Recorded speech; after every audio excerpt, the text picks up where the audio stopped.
Book 7, the Book of Yoga, Canto 7, the discovery of the cosmic spirit and the cosmic consciousness. Take that, take that, take that.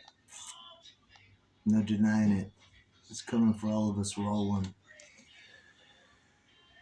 In the little hermitage, in the forest's heart, in the sunlight and the moonlit and the dark, the daily human life went plodding on, even as before with its small unchanging works, and its spare outward body of routine and happy quiet of aesthetic peace. The old beauty smiled of the terrestrial scene.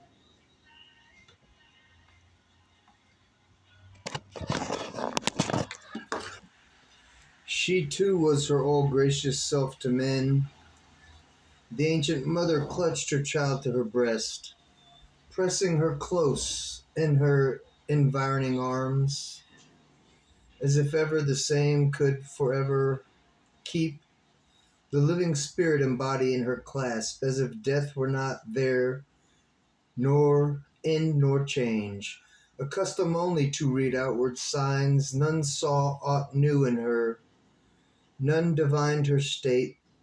They saw a person, where was only God's vast, a still being or a mighty nothingness. To all she was the same perfect SAVITRI, a greatness and a sweetness and a light poured out from her upon her little world. Life showed to all the same familiar face. Her acts followed the old unaltered round. She spoke the words that she was wont to speak, and did the things that she had always done, her eyes locked out on earth's unchanging face. Around her soul's muteness all moved as of old. A vacant consciousness watched from within, empty of all but reality, but bare reality. Empty of all but bare reality. There was no will behind the word and act, no thought formed in her brain to guide the speech. An impersonal emptiness walked and spoke in her. Something perhaps unfelt, unseen, unknown, guarded the body for its future work, or nature moved in her old stream of force. Perhaps she bore made consciousness in her breast, the miraculous nihil, origin of our souls, and source of and sum of the vast world's events, the womb and grave of thought, a cipher of God, a zero circle of being's totality. Ooh, shit. It used her speech and acted in her acts. It was beauty in her limbs, life in her breath. The original mystery wore her human face. Thus was she lost within to separate self. Her mortal ego perished in God's night. Only a body was left, the ego's shell, afloat mid-drift and foam of the world's seas. Ooh, shit. A sea of dream watched by a motionless sense in a figure of unreal reality. An impersonal foresight could already see. In the unthinking knowledge of the spirit, even now it seemed nigh, done, inevitable. The individual die, the cosmos pass. These gone, the transcendental grew a myth, the Holy Ghost without the Father and Son, or a substratum of what once had been, being that never willed to bear a world, restored its original loneliness, impassive, soul, silent, intangible.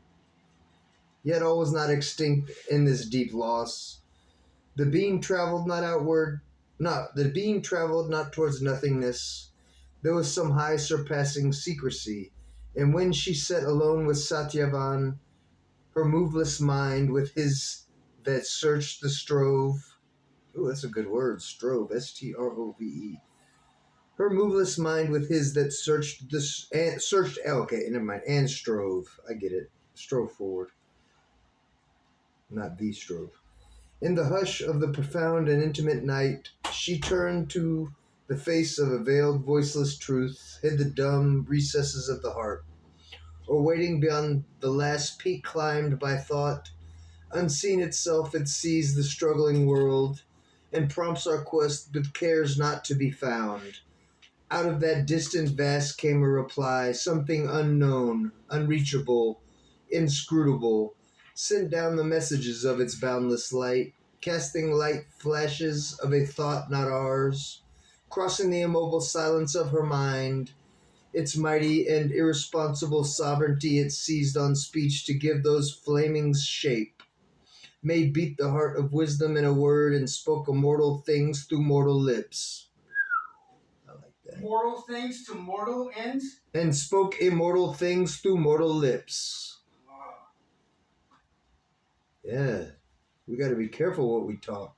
Or listening to the sages of the woods and questioning, and an answer broke from her. High strange revealings. Yeah, what she was talking about, them fairies. Yeah. Yep, them's. High strange revealings impossible to men, something or someone secret and remote took hold of her body for his mystic use. Her mouth was seized to channel ineffable truths.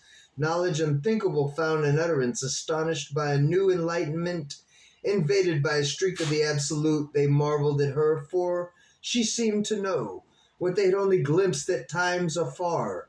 These thoughts were formed not in her listening brain. Her vacant heart was like a stringless harp. Impassive the body claimed not its own voice, but let the luminous greatness through it pass. A dual power at being's occult poles still acted nameless and invisible. Her divine emptiness was their instrument. Inconscient nature dealt with the world it had made. And using still the body's instrument, slipped through the conscious void she had become, the superconscient mystery through that void, missioned its word to touch the thoughts of men, and yet this great impersonal speech was rare. Woo, I could keep going, but I'm going to stop. I got to chat with my buddy. I'll get back at y'all. I hope y'all are enjoying this book of yoga, Canto 7, the cosmic spirit and the cosmic consciousness. I think the Brightness is enjoying it. Bradley's enjoying it. We're all one. So if you're not, you will eventually. Love and light.